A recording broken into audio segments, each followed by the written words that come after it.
No sabe lo que corrí para cebarle un mate, Lucía. Lucía San Giorgio con nosotros, ¿cómo le va? Hola Pablo, muchas gracias. Muy bien, tengo que contarle también, y de paso le mandamos un saludo, es una compañera, una colega de radio, no de esta emisora, de otra emisora, que es fanática suya. Se llama Jessica, y siempre la escucha y me dice, cuando sea grande quiero ser como Lucía. Wow. Yo le digo, todavía no sé si llega grande. Está bien, yo le digo, claro, no tienen tanta diferencia de edad como para que me diga eso, pero bueno, la sigue siempre, la escucha, toma de lo que usted cuenta aquí en el programa, bueno, igual que me imagino otras personitas que puedan andar del otro lado, en la 530 en www.radiomadre.org abrimos la agenda de géneros en Latinoamérica. Bueno, cómo no. Hoy vamos a ocupar un tema que fue noticia mundial y que generó bastante revuelo, que fue el aval que dio la organización internacional Amnistía Internacional a la despenalización del trabajo sexual. Primero, un poco de qué se trata esto, ¿no? Porque hubo mucha información y mucha desinformación, digamos, no es para tomar a la ligera, hay que hacer un análisis concienzudo. En primer lugar, es un borrador, es decir, todavía no es un documento final, de lo que sería una política sobre trabajo sexual. Es un documento muy general que resume en 13 puntos una propuesta de política a tomar para ser aprobada por la Junta Directiva General. A este borrador lo que sigue es la presentación de un informe que justifica la información o la política tal como se presenta en el borrador, y luego se procede a la votación y la aprobación o rechazo de el documento. Obviamente que el borrador ya nos permite saber cómo se está perfilando la visión de la institución. Bien, una institución que no es rectora, ni mucho menos, pero que puede marcar alguna herramienta para que los países legislen, ¿no? Sí, correcto, y además, bueno, es una organización de reconocida trayectoria en la defensa de los derechos humanos, no particularmente de las mujeres, se sumó más bien tarde a las luchas de género, pero así todo forma parte y no anula el resto de sus acciones, que son importantísimas en visibilizar, sobre todo en zonas de conflicto, sí, pero sobre la tortura, y es importantísimo el trabajo que han hecho. Bueno, este pero que hace sobre Amnistía Internacional es válido para, me parece, casi todas, la mayoría de las organizaciones progresistas o de derechos humanos del mundo, ¿no? Esa lógica patriarcal, machista, atraviesa también espacios que desde lo discursivo o incluso desde la acción pretenden transformar esa realidad y esa disparidad de géneros, ¿no? Está también inserto en esos espacios. Sí, es como esa especie de paradoja que encontramos siempre en la lucha de las mujeres. Es muy cierto lo que vos decís, y además, bueno, eso de estar combatiendo algo que no es solamente algo externo, sino que está alrededor y está dentro nuestro y está en las personas que nos aman y en las personas que luchan al lado nuestro, bueno, reviste su complejidad. Y el tema de la prostitución es muy particular en esto, porque asocia muchas formas de violencia. Y, bueno, no olvidar también que la violencia sexual es uno de los componentes esenciales de la violencia de género.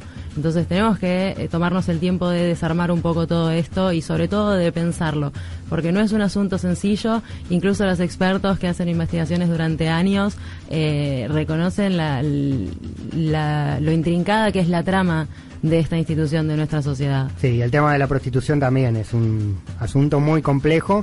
Y hay dos bibliotecas incluso desde el pensamiento feminista, ¿no?, sobre la prostitución. Sí, correcto, hay dos grandes corrientes, pero la verdad es que hay una diversidad inmensa de posturas y de filosofías. También el lado conservador o el lado más machista tiene su propia diversidad respecto a la forma de encarar este tema. Y bueno, creo que demuestra un poco la complejidad, y a la vez nos ofrece la oportunidad de repensar todo lo que nosotros tenemos pensado más o menos hasta ahora en términos de género. Así es, a favor o en contra de la prostitución, igual violencia para nadie, ¿no? Bueno, claro, la idea, el objetivo es siempre disminuir la violencia, entonces es lógico que cambien los enfoques porque hay experiencias muy diversas a lo largo del mundo. La prostitución y la trata de personas para explotación sexual son problemas globales. No hay ningún lugar que escape a esto, ni ninguna franja social que no esté afectada. Entonces estamos yendo a algo que está muy profundo dentro de nuestra sociedad. Bien, ¿y qué dice Amnistía Internacional? Bien, en primer lugar vamos a hacer la distinción entre lo que es la despenalización y la legalización. Aparentemente, y así me sonó a mí cuando yo me enteré de la noticia por terceras fuentes, parecía que Amnistía Internacional estaba impulsando la legalización, es decir, la reglamentación específica del trabajo sexual considerado dentro de la ley con su propia regulación. Esto no es cierto, sino que estaba abogando por la despenalización, es decir, que no se criminalice a los que están ejerciendo la prostitución. Sin embargo, no ofrece una definición clara, así que está abierto a ambigüedad y es lógico que genere sospechas porque estos son asuntos muy serios. Pero bueno, lo que se busca, el objetivo declarado principal es que no se criminalice a los que están en la situación de prostitución, a que también está el cuestionamiento al concepto mismo de trabajo sexual, de si se puede considerar a esa dinámica que se genera entre los hombres y las mujeres y en la sociedad, si se puede considerar un trabajo. Claro, pero lo cierto es que con la penalización, mujeres, travestis, trans, que ejercen la prostitución, sufren violencia de dos direcciones, ¿no? De ese mundo, de esa actividad que es extremadamente violenta y las pone en situaciones muy vulnerables en la calle y ante quienes manejan las redes de prostitución y ante las policías y los estados que apañan o negocian con el ejercicio del trabajo sexual, llamémoslo así, subrayado y entre comillas, y después la violencia del Estado que viene a penalizarlas, a encarcelarlas, a perseguirlas en una dirección bipolar e hipócrita. Sí, eso es absolutamente cierto y además, bueno, vienen a converger lo que decíamos antes, muchos ejes de violencia, porque en la prostitución coincide de por sí el hecho de ser mujer. Ahora vamos a hablar un poco de cómo se relaciona esto con los estereotipos, que ya lo habíamos estado charlando en emisiones anteriores. Pero bueno, está cruzado por el tema también de la raza, el tema de la pobreza, el tema de, bueno, la diversidad de géneros, es decir, bueno, afecta mucho a poblaciones que son de por sí ya muy violentadas. Y cuanto más expuestas estamos las mujeres a situaciones de violencia, más aumenta nuestra exposición a su vez a la violencia institucional que vos estabas mencionando. Y esto es especialmente visible en el caso de la prostitución y la trata de personas para explotación sexual. Otro pequeño comentario sobre esta distinción entre legalización y despenalización y de dónde surge esta crítica, que después parece que se fue como distorsionando a medida que los diferentes medios la fueron repitiendo, y esto también da cuenta de una falta de lenguaje de género para expresar ciertas cosas, que no está todavía incorporado en los medios masivos. Entonces, para expresar temas complejos se apela a recursos de simplificación que terminan escondiendo el tema real, a veces por desconocimiento y a veces por voluntad y por decisión editorial. Uh-huh. Bueno, el otro punto que hay que tener en cuenta respecto de la legalización es que sí apoya la derogación de leyes antiproxenetismo, porque alega que se utilizan para violar los derechos humanos de las personas que están en situación de prostitución. Lo cual es cierto, porque bueno, así como decíamos que dentro del machismo existe su propia diversidad, está por un lado la corriente más conservadora del prohibicionismo, de criminalizar la actividad, que obviamente esto recae en las personas más vulnerables, que son las mujeres, y sobre todo las mujeres trans que están en situación de prostitución. Pero, bueno, ahí estamos caminando en la fina línea entre hasta dónde podemos proteger a una persona y hasta dónde vamos a dejar escapar a las personas que tienen el negocio. De por sí, esa es otra de las críticas muy fuertes, porque bueno, manejar el tema legal en torno a esto es muy complicado. Y además se mezclan muchas cosas. Por ejemplo, en Argentina la prostitución no está criminalizada. No existe el delito de prostituirse. Y además existe, bueno, un marco jurídico bastante importante respecto de la trata de personas para explotación sexual.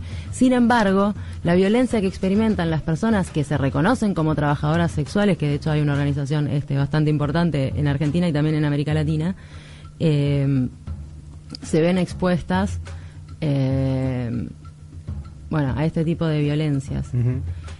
Entonces, esa violencia institucional no necesariamente surge de un respaldo legal, sino que surge, bueno, de una vieja tradición patriarcal y de viejas jerarquías que están muy incrustadas en nuestro pensamiento colectivo, y que eso también es parte de de lo que hay que limpiar, y que de eso dan cuenta los tratados internacionales en los que se apoya Amnistía Internacional, o en los que dice apoyarse, porque en realidad el marco regulatorio que ellos citan para expresar su política sobre trabajo sexual es el mismo que citan las personas que lo están criticando y que están diciendo, es decir, estamos encontrando uno de los límites de a dónde está la sociedad de acuerdo que llegan los derechos humanos y hasta dónde se puede aplicar eso en una legislación práctica. Sí, exactamente, se cruza todo. Bueno, cuando escuchamos hablar a las organizaciones de meretrices o que defienden el ejercicio de la prostitución y lo reivindican como un trabajo, también entra todo en una zona muy confusa, ¿no? Hasta dónde se defiende el derecho a ejercer la prostitución y hasta dónde se está defendiendo el esquema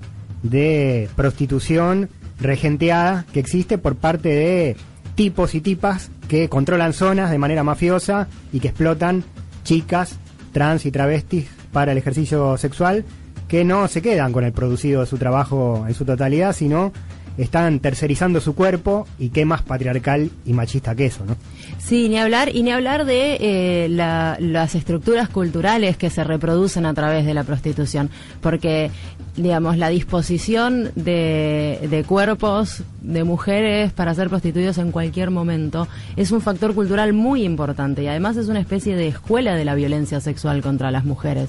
Entonces, es algo con lo que se tiene que tomar con mucho cuidado, porque además eso no quita que hay personas en situaciones de extrema pobreza y que han encontrado en esa forma de organizarse y de trabajar la manera de sobrevivir o de sobrellevar un determinado momento.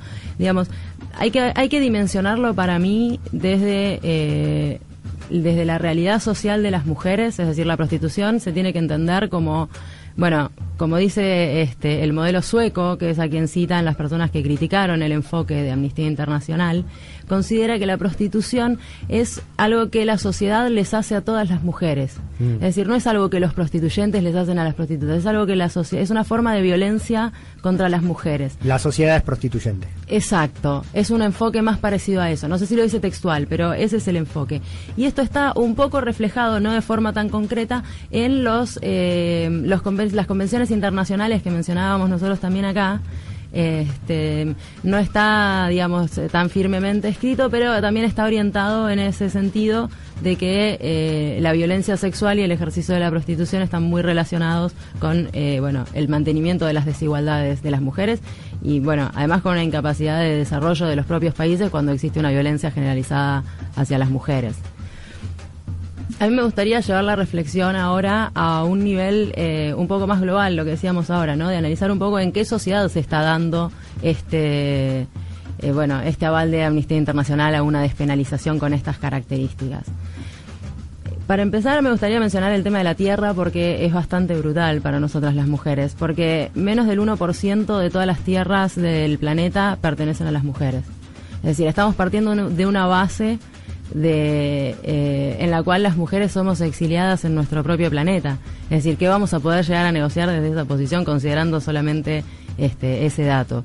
Pero como ningún dato es absoluto, vamos a seguir un poco más.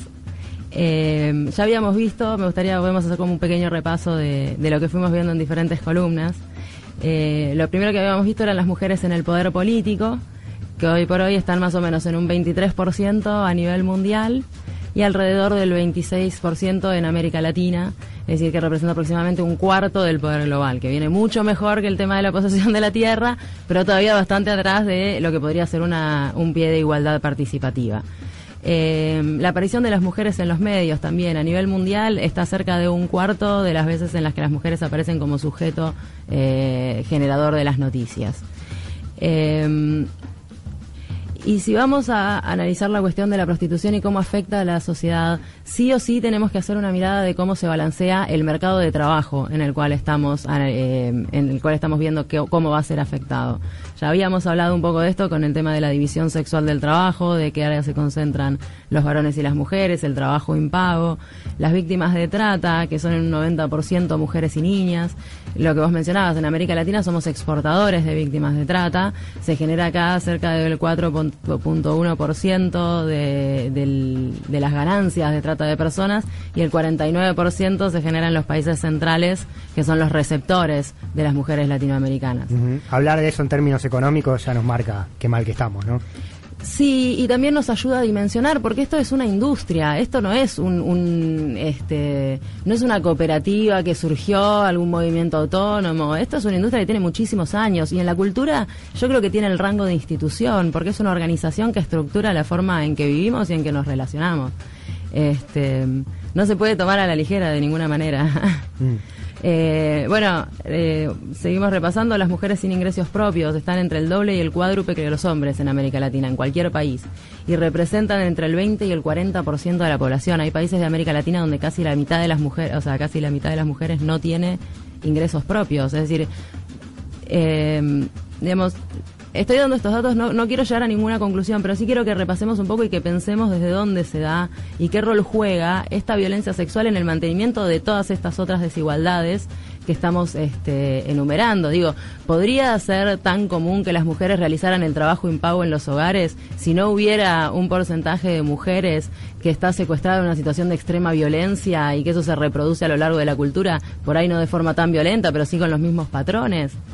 Entonces, lo tenemos que pensar, y no es fácil identificar estos patrones en cualquier situación, y yo creo que sobre todo en los temas de la prostitución tenemos que estar muy atentos a no saltar a las conclusiones. Digo, queremos tener seguridades y queremos saber que estamos haciendo lo correcto, pero para eso, por ese mismo motivo, tenemos que dudar más todavía de nuestras posiciones y repensarlas y buscar nuevas informaciones, porque bueno, también yo me pregunto si no habrá habido alguna campaña comunicacional buscando enturbiar a propósito este anuncio de Amnistía Internacional, o si simplemente la estrategia de los medios va a ser siempre embarrar la cancha cuando se trate de temas de derechos de las mujeres, digamos, y podemos pensar muchas cosas más. Lo importante es que las sigamos pensando y que las sigamos compartiendo también, más importante todavía. Sí, totalmente, es una discusión cultural, ¿no? Todo lo que vos mencionás, todo este formato de desigualdad tiene que ver con un patrón cultural, incluso aceptado, impuesto, pero aceptado también por el género femenino.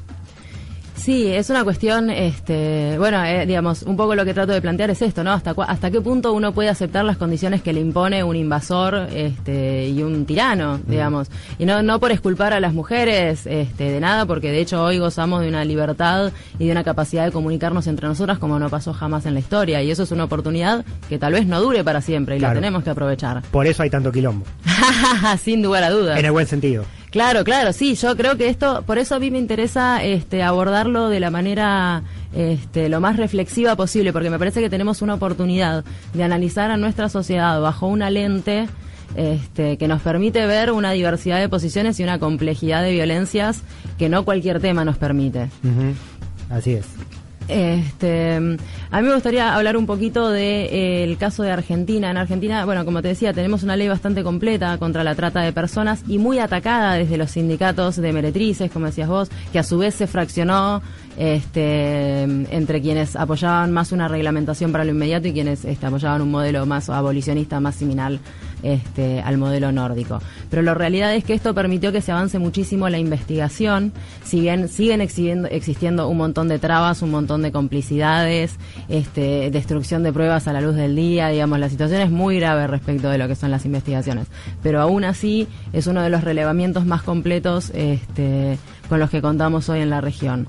Entonces por eso quiero usar esto como ilustración. Y uno de los datos que daba este informe es un informe que es del año 2009, que también es uno de los más completos, probablemente hay unos más recientes, pero era bastante extensivo. Y daba cuenta de que el 32% de las mujeres que son captadas por redes de trata ingresan en la prostitución de forma voluntaria. Es decir, que cuando estamos hablando de mujeres que se eligen prostituirse voluntariamente y mujeres que caen en las redes de trata, muchísimas veces estamos hablando de las mismas mujeres. Entonces, esto es otra capa de complejidad, y para tratar de enfocar esta situación sin ningún prejuicio y también para ver qué argumentos se nos presentan. Por ejemplo, yo me acuerdo que una de las críticas, particularmente de AMAR, era justamente, buscaban que se modifiquen las leyes de trata, cuando en realidad la ley jamás había criminalizado la prostitución, ni las leyes previas, ni la ley de trata. Entonces, es como que hay un camino muy delgado ahí en dónde empieza el proxenetismo, dónde empieza la explotación y dónde empieza lo voluntario, que ese problema, por ejemplo, para bien o para mal, el modelo sueco no lo tiene, porque no considera que sea... no considera que sea viable una sociedad democrática en la cual existe la prostitución como institución de violencia hacia las mujeres. Entonces, y eso es otro de los puntos que se criticaron, es que no menciona la penalización de los clientes, que este es otro de los puntos que genera gran debate. El modelo sueco penaliza el consumo de prostitución, jamás la oferta.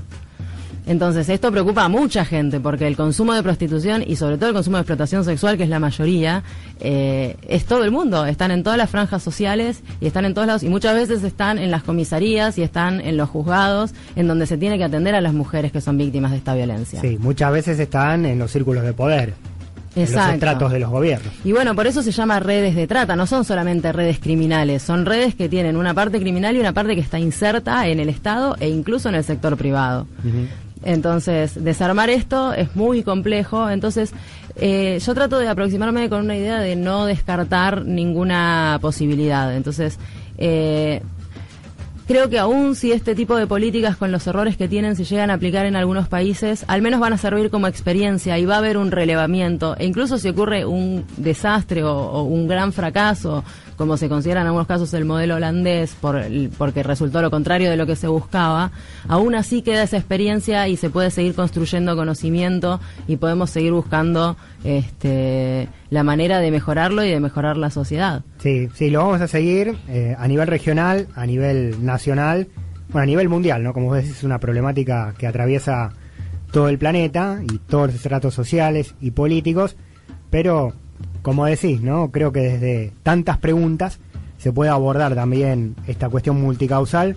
Yo me quedo con lo que mencionás de AMAR y otras organizaciones. No quiero hacer nombres de espacios ni de personas porque son testimonios off the record, pero una cooperativa que incluye a mujeres travestis y mujeres trans en el trabajo textil ha sufrido en el tiempo muchos ataques de organizaciones de meretrices que defienden el ejercicio de la prostitución, no queriendo estas organizaciones de meretrices que haya una alternativa de trabajo digno para mujeres trans, ¿no? Digo, ahí entra a tallar una cuestión, repito, no hago nombres de organizaciones y mantengo el off the record como debe ser periodísticamente, pero hay una línea que marca que la problemática tiene que ver también con intereses cruzados, ya también a niveles insospechados. Sí, bueno, lo que vos decías, es muy duro tratar un tema como este en términos económicos, pero digo, quien tiene intereses económicos no va a dejar que las cosas pasen sin intentar influir. Y en este caso, incluso las agrupaciones de prostitución autónoma no llegan a manejar el volumen de dinero que tienen las redes de trata de personas, que se benefician no solo con una posible despenalización o legalización, sino con el hecho de que exista la pornografía libre en Internet, con la cosificación que se da en los medios masivos, digamos, todo es parte de una misma cadena, esto no es algo que se da aislado de la sociedad. Lucía San Giorgio en Alcarajo con este tema, ¿no? Bueno, esta cuestión que parte de este documento de Amnistía Internacional sobre la temática efectivamente nos permite sacar un montón de flechas que vamos a seguir investigando y debatiendo en los próximos programas, también a través de voces autorizadas en el sentido de ser parte de la problemática desde adentro o de estar investigándola como muchas organizaciones. Así que vamos a seguir con el tema. Sí, totalmente, da para profundizar muchísimo. Gracias, Pablo. Por favor, Lucía San Giorgio en Alcarajo, aquí en Radio Madre.